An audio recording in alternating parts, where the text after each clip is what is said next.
Já comprou todas as prendas de Natal? Lembrou-se da sua? Estamos a oferecer 40 passes anuais da Zone e um deles pode ser seu. Assina hoje até 55% de desconto e habilite-se a ganhar. Tudo em observador.pt. São 8 horas.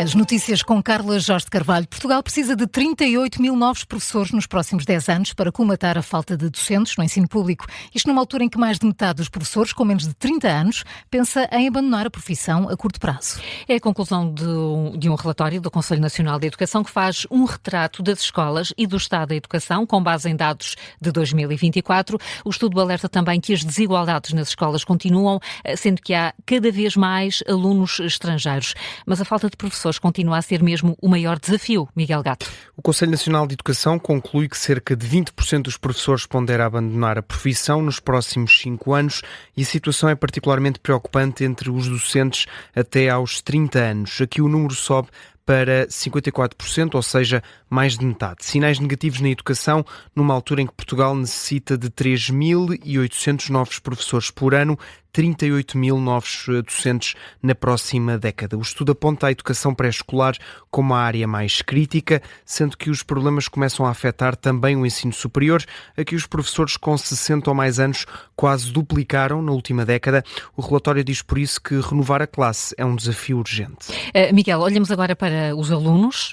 Este relatório do Conselho Nacional de Educação alerta para as desigualdades escolares que continuam. E que naturalmente os alunos mais pobres têm menos sucesso escolar do que os alunos vindos de meios sociais mais favoráveis, sendo que a passagem para o ensino superior também é condicionada pelos contextos socioeconómicos. O relatório alerta ainda para um problema de integração dos alunos estrangeiros em Portugal, que tem vindo a crescer nos últimos anos. Este número são mais de 174 mil, a maioria de nacionalidade indiana e ucraniana. O Conselho Nacional de Educação pede por isso ao Governo um maior acompanhamento para estas crianças, isto para garantir iguais oportunidades para todos os alunos do ensino público. Miguel Gato, com as principais conclusões do relatório para o Estado da Educação em 2024, divulgado hoje pelo Conselho Nacional de Educação, o organismo avisa que as medidas aplicadas pelo Governo nos últimos tempos até vão no bom sentido, mas não estão a ser suficientes para dar resposta aos problemas nas escolas.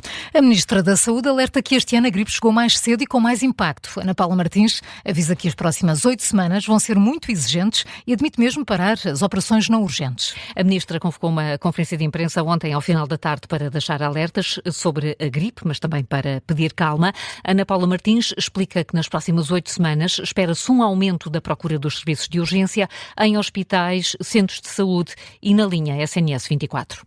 O desafio que enfrentamos é coletivo. Embora seja um fenómeno habitual todos os anos, este ano a gripe está a surgir mais cedo e com um potencial para um impacto maior do que em épocas anteriores. À medida que se aproxima a época festiva, um tempo de convívio e de proximidade entre famílias e amigos, é importante que todos mantenhamos uma atitude de calma e de responsabilidade. Ana Paula Martins avisa que podem ter de ser tomadas medidas para responder a um excesso de afluência às urgências, como a suspensão das cirurgias não urgentes. Lembra também que esta semana há um fator de pressão adicional, a greve geral, marcada para quinta-feira. A Ministra da Saúde diz que não é possível calcular o impacto da paralisação, isto numa altura em que os hospitais continuam com tempos de espera elevados nas urgências. Esta manhã, o Amadora Sintra está com quase 15 horas para doentes com pulseira amarela. André Ventura aparece em primeiro numa nova sondagem para as eleições presidenciais. Marcos Mendes fica em segundo e Henrique Oveimel caiu no último mês. São os destaques da sondagem da Aximage para o Diário de Notícias. André Ventura lidera as intenções de voto com 19,1%. Em segundo lugar surge Marcos Mendes com 18,2%. Já Henrique Oveimel, que há um mês estava em primeiro lugar no mesmo barómetro com quase 24,5%, caiu para 17,5%. António José Seguro também desce nas intenções de voto, passa de 15,7% para 9,3%. 10,6%, é ultrapassado por João Coutinho Figueiredo, que sobe ao quarto lugar com 10,5% das intenções de voto. Bem mais atrás surgem Catarina Martins com 5,9%, António Filipe com 2,9% e Jorge Pinto com 1,9%. Os três registram ligeiras subidas face ao último mês. E o debate de ontem à noite foi entre dois candidatos de esquerda, António Filipe e Jorge Pinto, mostraram as diferenças, sobretudo quando o tema foi a guerra na Ucrânia. Os dois discordam na forma como a Europa deve responder à invasão russa. António Filipe equipara mesmo Volodymyr Zelensky a Vladimir Putin.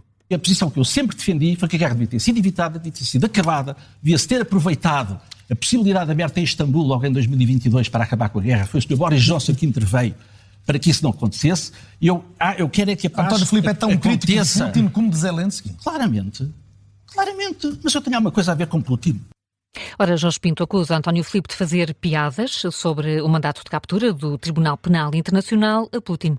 Eu não faria, como o António Filipe fez, piadas ou ironizar com o levar o Vladimir Putin ao Tribunal Penal Internacional. E sabe porquê? Precisamente porque eu acho que Vladimir Putin tem de ir ao Tribunal Penal Internacional. Porque alguém que é responsável... não, ironizou no Twitter, podemos depois ver isso. Aquilo que é muito claro é que quem é responsável pelo rapto de dezenas de milhares de crianças na Ucrânia tem de ir ao Tribunal Penal Internacional.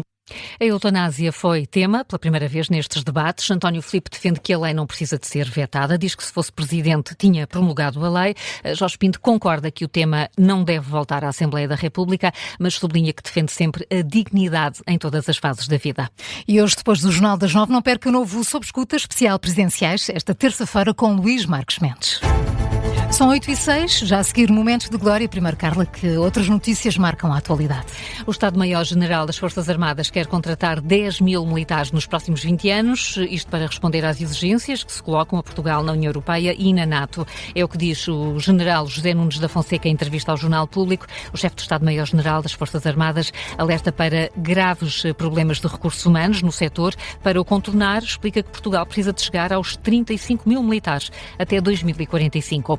Volodymyr Zelensky assume que não existe um acordo entre a Ucrânia, os Estados Unidos e a Rússia sobre o que fazer com as regiões ocupadas pelo Kremlin, num eventual futuro acordo de paz. O presidente ucraniano fala mesmo em visões diferentes sobre o Donbass, que Moscovo reclama na totalidade. Declarações de Zelensky à Bloomberg, depois do encontro que tive ontem com o secretário-geral da NATO, Mark Rutte, e também com os líderes dos governos do Reino Unido, da Alemanha e de França. Hoje é dia de Liga dos Campeões. O Sporting joga na Alemanha, frente ao Bayern de Munique. O jogo conta para a 6ª jornada da Liga Milionária. A partida começa às 5h45 da tarde, hora de Lisboa, e vai ter relato e comentários na Rádio Observador.